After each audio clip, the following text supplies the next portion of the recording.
tekon ke tinya dangro te de kordantik ke je ke de kordantik ke ken tin dangro to tijeniam angu mi yan ke Dr. Riek Machar ke je angu mi yan ke Dr. Riek Machar rewde kir ma yadit kwer jane kwer SSPDF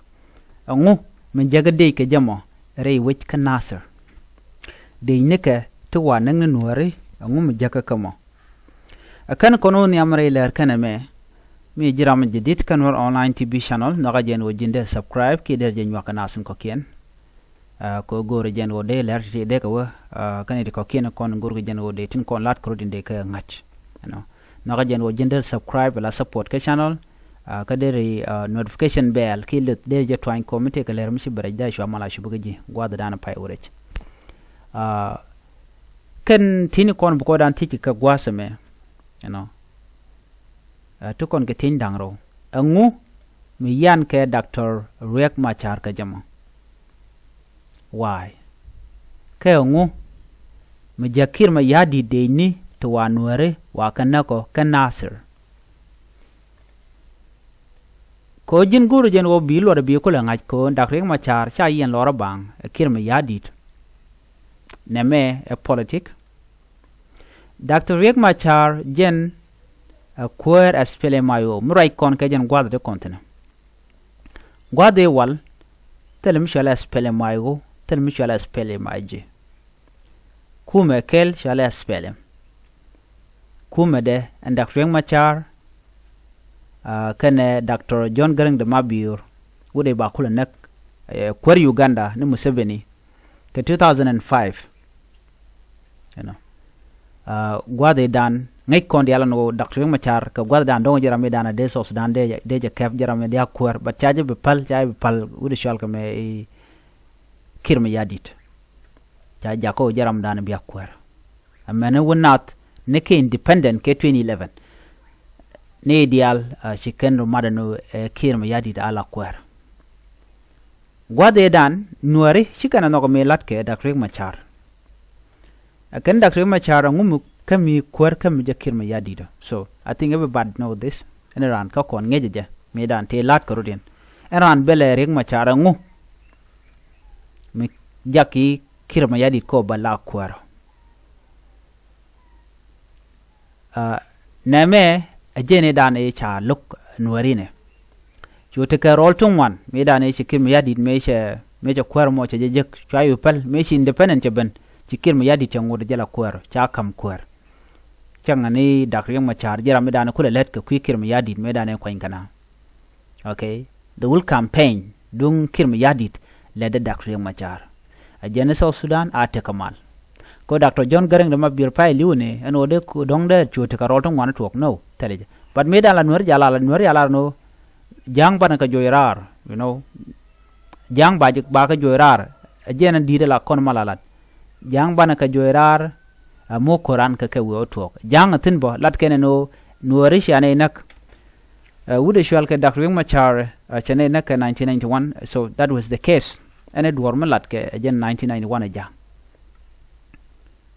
an wala mi chebu to no sha Riek Machar chaje ben yen ka do ba yan ke je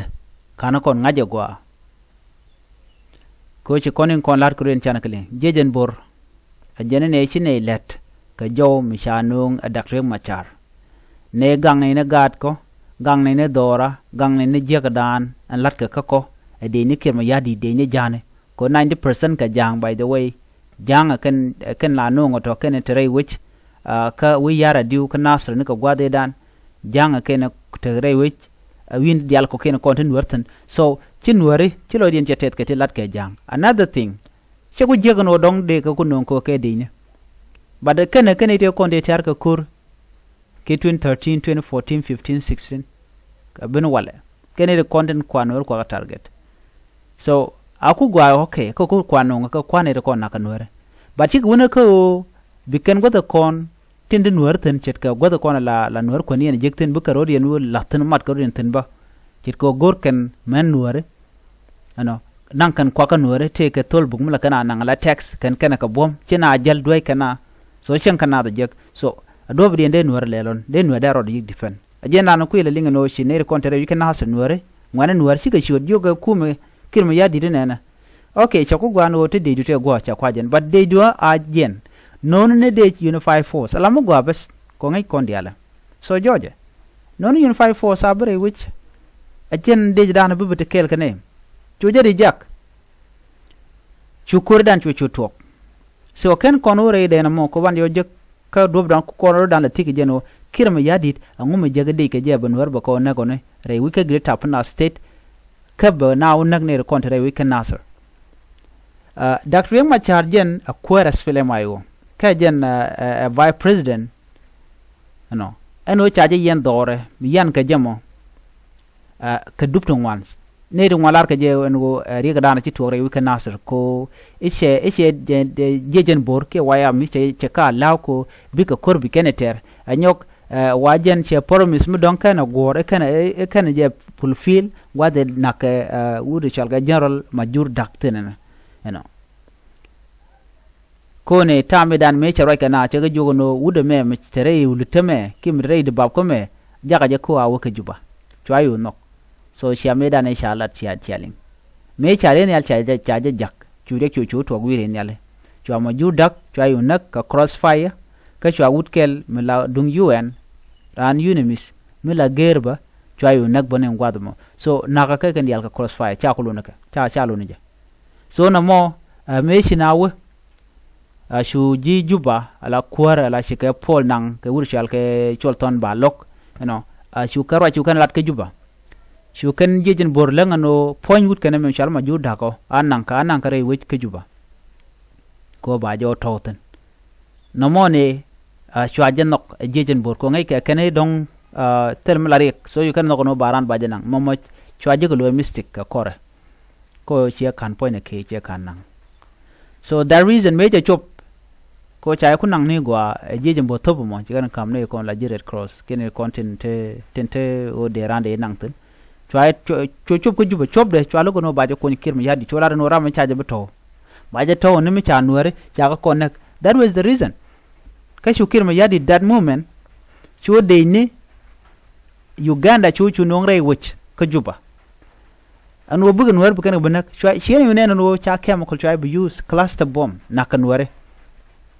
ne ka gwado me cha nore aka nak ne re jendang ro tu ke wan ka shukur chu to gwado ma chu point kir ma yadi point chu official de alten la konte la nuare ka spele mayo chu ka yen so ala dob ni jen so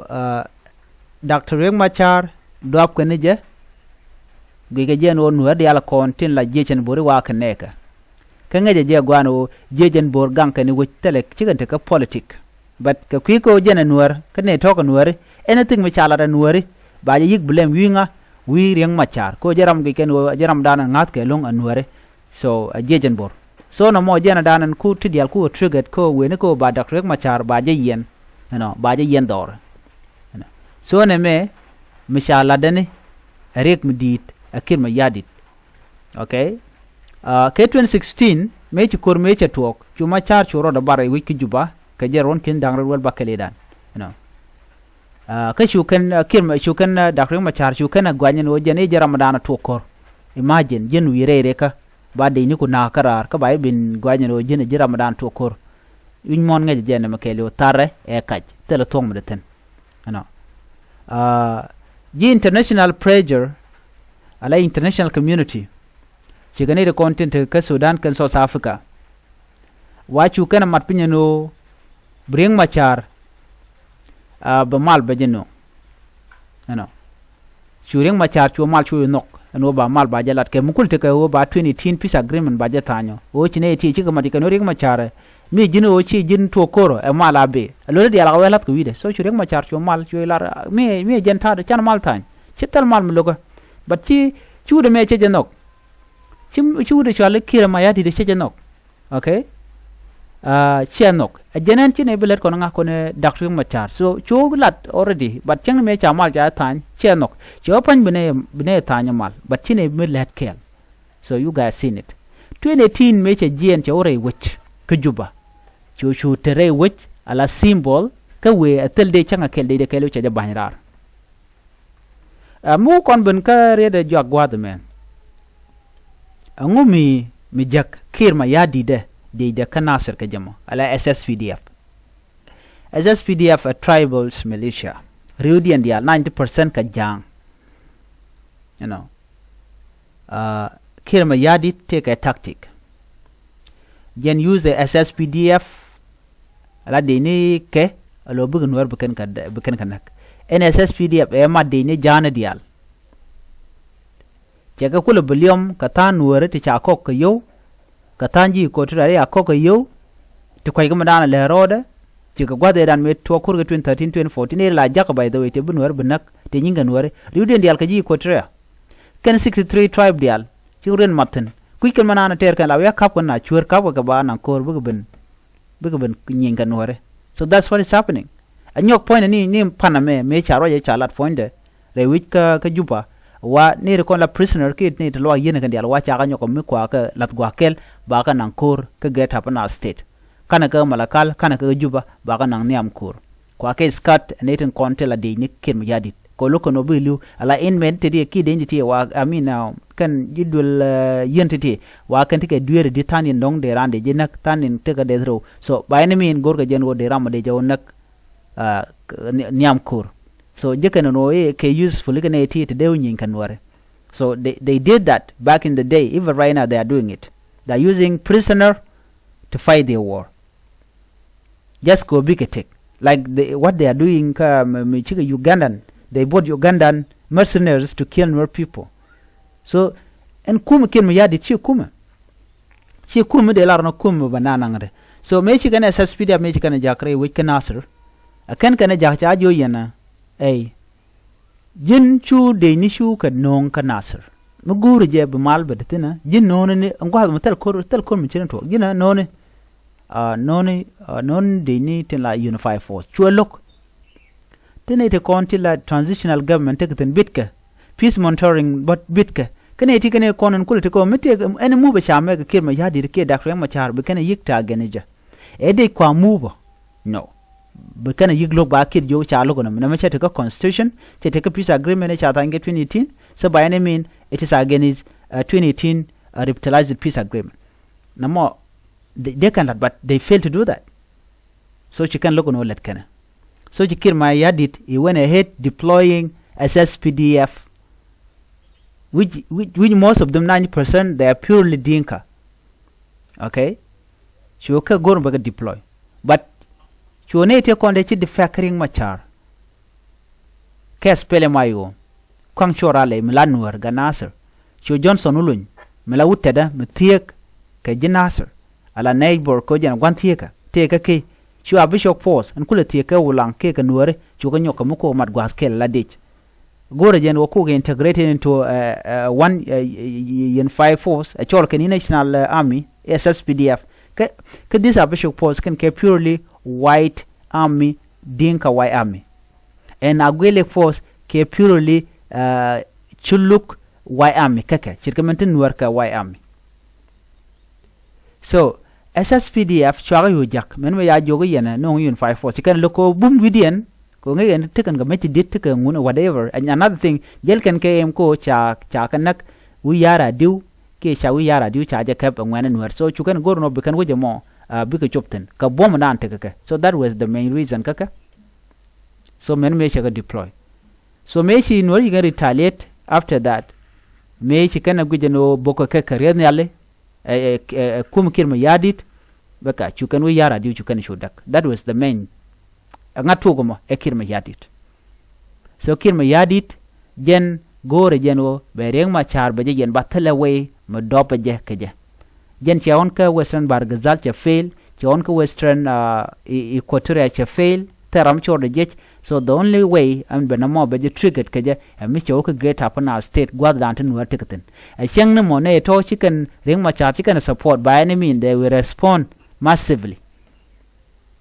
So you not to respond la talk you not to respond. And this is what the kid jen dan good kid ma yadide and over beje blame kanga beje blame ka dak ring ma char. So chukur ma you to you kon diala ngat so tidialati kir ma yadit ledeni politik ko ba nuari ba kanak. That is the main thing. Use ngan use ne nuari, use ne ga nuari. So kir ma yadit man lede ken Chaka accused multiple times and they are targeting Nuer community, especially areas seen as SPLMIO stronghold like Nasser, Läär, and Bintiu. And a stronghold guard down to Nuer Tiktino, Jela cannot target or can connect them. And such attack pointed ethnic and political in nature. Who can target Nueri or they don't Nuer there too. Targeting no civilian or SPLMIO. And Ramnogono Ching Ramit nok yes SPLMIO no chung kakel, becana gorno becana duck, key becana nak. You know. A Canadial, a ketipinga, a ketipin kirma yadit. A jandana to Ogatama. So Mugi Rano Name is something between Kir and Riek Machar. They jogo no kaji. Name chete pin kirma yadit Canada Remacha. Name ethnic, political, motivated ka kirma yadit ko gore jenwo bajan re korma nan teten. Okay? Name a national tragedy. A power struggle between the leaders. Between kirma yadit kena dobadan and bela Riek Machar kaja. Instead of work kirma yadit bagorba mal beinung and which an 81 chaganak check dear kitchen moncha dear. Imagine it kinit to kudang one to chilu and yok Jen Raja ke pop nishiang la bamal bejenung. Ring machatera we could juba tell a ramet to core and ramatot. But still Kir yen a jabang ram civilian, co civilian already take a juba. Kashu Kir went ahead by Uganda but they deployed a witch. Gang and negative SSPD, by the way, like I told you, most of them they are dinka. 90% dinka, pure dinka. Logo jen one tia Canada corner by use bikalu. So you the Uganda mercenaries, check a pay UK $1 million, kajano, Canada control tell a just Sudanese SSPD appoint a lady nigga check a pay. What kind of leader is that? We wanna make you. So name jenana gore biangach. Kirma yadit deide nangaje re wich kanasa ko benwer bekanak. Ko benwer beka la chalke no bekatol bekatel power. You the no kwan nuere chik mutu on tama rola tu on tama te kam nuere karodian chaja ban nuere. Gwab the teeth no ngeda gwan o mutu oge o ba nuere ba kanak re wich ka so Sudan ke ba ko wich. Ana ban nyo je mradian bi atakamal.